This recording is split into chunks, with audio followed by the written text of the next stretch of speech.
మీరు నేను అందరికంటే ముందు నాతో డబ్బులు ఎందుకు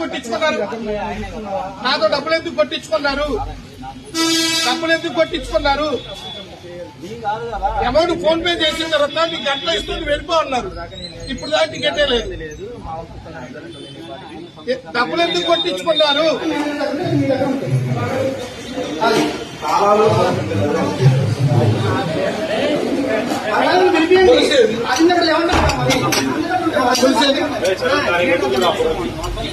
మొత్తం షోర్ మీరైతే ఆన్లైన్ లో పెట్టాలి. అప్పుడు అందరూ ఎన్ని టికెట్లు ఇచ్చారో వాళ్ళందరిగా జనాలు అన్నా సంతోషంగా ఎక్కడికి వెళ్ళొద్దు, రూమ్కి వెళ్తున్నాం, స్విచ్ ఆఫ్ పెడుతున్నాం ఫోను.